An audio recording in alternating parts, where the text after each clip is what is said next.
Hello, and welcome to another video by Minifigs in Space. I am your host, Brian, and yes, you read that correctly. Today, we are focusing on the legendary LEGO Sniffer Frog from LEGO Space Police. This video will include a dive into the official lore behind the Sniffer Frog, in addition to looking at the science fiction implications of this creature, and some cool MOCs that focus entirely around the Sniffer Frog itself. Without further ado, let's jump into this galactic terror for Space Crooks. The Sniffer Frog came in only one set, and that was Space Police Central in 2010.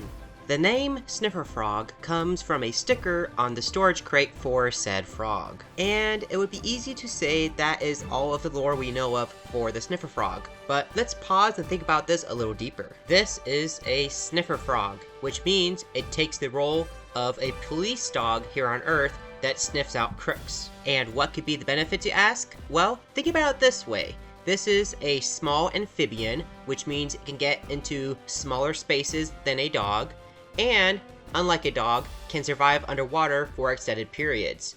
I would therefore assume it could also survive in other elements such as space. And why would I assume this? Because this is clearly no ordinary frog. This has to be a mutated creature. How this mutation came about, we will, alas, probably never know. But I like to imagine that it was a result of an experiment that went really wrong and resulted in something really incredible.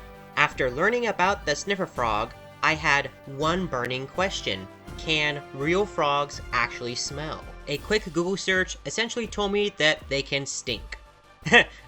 Right, I figured they would emit a smell of sorts. A better worded search on my part resulted in learning that the frog does indeed have a sense of smell thanks to the Jacobson organ found in several animals, including amphibians. So, there you go. Thanks to LEGO's science fiction, we have learned something new about science. So, getting back to the Sniffer Frog itself.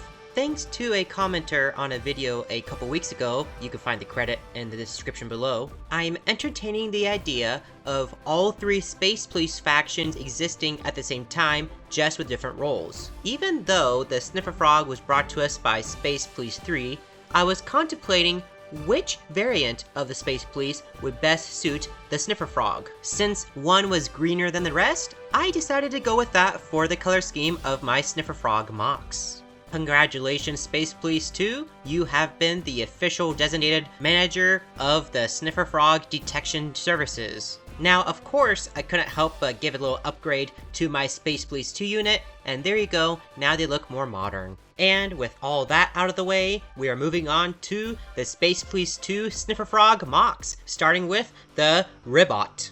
This build was inspired by the K9 bot from LEGO Space Police 3, and of course a frog.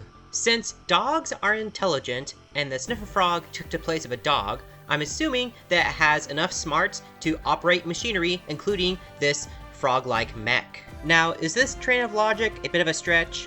Of course it is. This is LEGO though, and I want to go all out with the Sniffer Frog science fiction. The core body structure of the ribot uses a body piece found in the robots from LEGO Nexonites.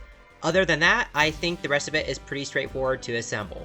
The next MOC is the Technological Army Dropping Proximity Orbital Landing Effort, more affectionately known as tadpole.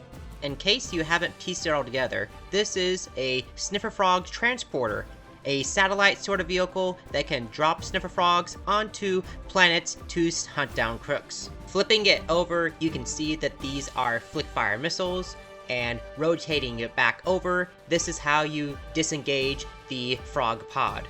The frog pod is a simple design made out of two pieces that have that rounded aesthetic that matches the rest of the starship.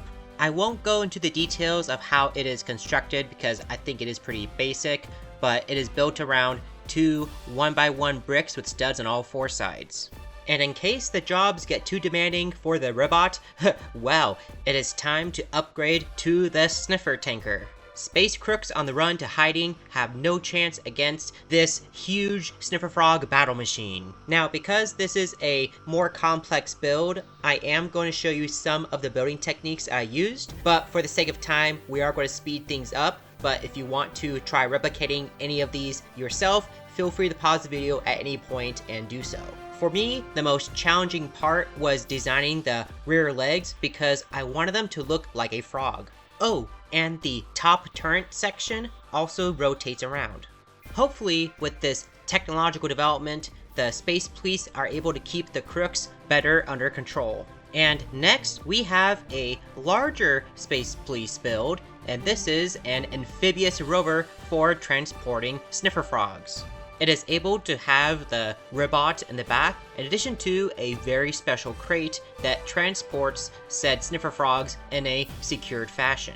The amphibious rover itself is designed to be very modular. I did it this way intentionally so I could customize it as I needed to, especially since I was essentially making up the design as I went. Random fun fact, the engine I just placed on was designed 3 or 4 MOCs back, and I was dissatisfied with the rest of the MOCs, but the engine stayed and is now being repurposed for this one.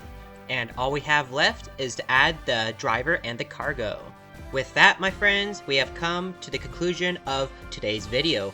Thank you so much for joining me today on this crazy subject of the LEGO Sniffer Frog. If you have any thoughts or building ideas for this unique sci-fi concept, please feel free to share them in the comments below. Thanks again for watching, and until next time, keep building your universe.